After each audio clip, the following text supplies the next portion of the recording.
Cancer আক্ৰান্ত ছোৱালীজনীয়ে তাইৰ প্ৰেমিকক কৈছিল, মইতো মৰি যাম, কিন্তু তোমাক ভাল পাব কোনে? কোনে তোমাৰ কেয়াৰ কৰিব? কোনে তোমাক শাসন কৰিব? কাজিয়া কৰিবা তুমি কাৰ সৈতে? তোমাৰতো আছে ৰাতি সাৰে থকাৰ স্বভাৱ, নোখোৱাকৈ থকাৰ বদ অভ্যাস। তোমাক কোনে বাৰে বাৰেকৈ খুৱাব? কাৰ গান শুনি তুমি শুই পৰিবা? প্লিজ তুমি বিয়া কৰোৱা, মোৰ মৃত্যুৰ আগেয়ে।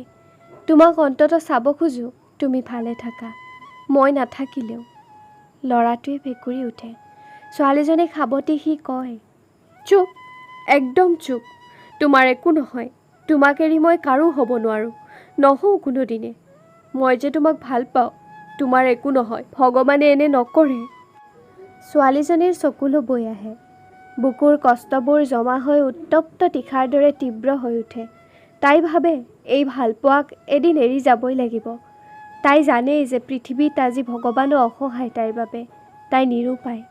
তাৰ পিছতো ল'ৰাজনৰ মূৰত হাত বুলাই কয়, জানা, মোৰ অন্ধকাৰক খুব ভয় লাগে। অথচ চোৱা, কেইদিনমানৰ পিছত চিৰস্থায়ী অন্ধকাৰত থাকিব লাগিব। কোৱা না, কি কৰি থাকিম? খুব ইচ্ছা হৈছে তোমাৰ বুকুত মূৰটো এনেদৰে আজীৱন ৰাখিবলৈ। ল'ৰাটোৰ চকুৱে মুখে চকুপানী ভৰি পৰে। দুয়োজনে দুয়োকে সাবতি কান্দে নীৰৱে।